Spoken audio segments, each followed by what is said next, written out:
أعوذ بالله من الشيطان الرجيم بسم الله الرحمن الرحيم وما منع الناس أن يؤمنوا إذ جاءهم الهدى إلا أن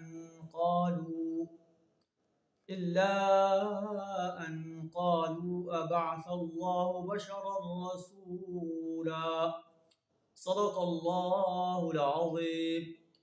سورہ بنی اسرائیل آیت نمبر 94 آپ کے سامنے تلاوت کی ہے، جس کا ترجمہ کچھ اس طرح ہے۔ لوگوں کے سامنے جب بھی کبھی کوئی ہدایت آئی، اس پر ایمان لانے سے ان کو کسی چیز نے نہیں روکا، مگر انہوں نے یہ کہا ابعث اللہ بشرا رسولا، کیا اللہ نے ایک بشر کو رسول بنا دیا ہے؟ ہمارے جیسا انسان جو ہمارے ساتھ چلتا پھرتا ہے، کھاتا پیتا ہے، کیا اسے اللہ نے رسول بنا دیا ہے؟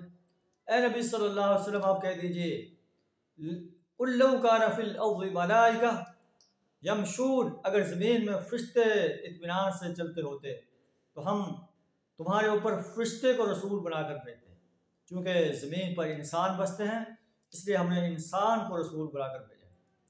آپ کہہ دیجیے کفا باللہ شہیدم بینی و بینکم، اللہ میرے درمیان اور تمہارے درمیان اللہ گواہی کے لیے کافی ہے، تم چاہے یا نہ مانو یا نہ مانو، اللہ گواہ ہے کہ میں اللہ کا رسول ہوں۔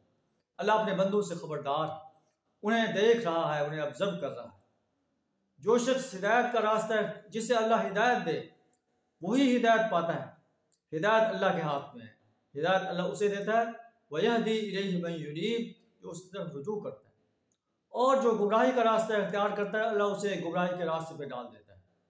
ایسے انسانوں کو جو گمراہی کا راستہ اختیار کرتے ہیں، کوئی قیامت کے روز یہ اللہ کے سوا کوئی اپنا مددگار نہیں پائیں گے۔ ہم ایسے انسانوں کو چہروں کے بل حشر کریں گے، ان کا اندھے بہرے اور گونگے ہوں گے۔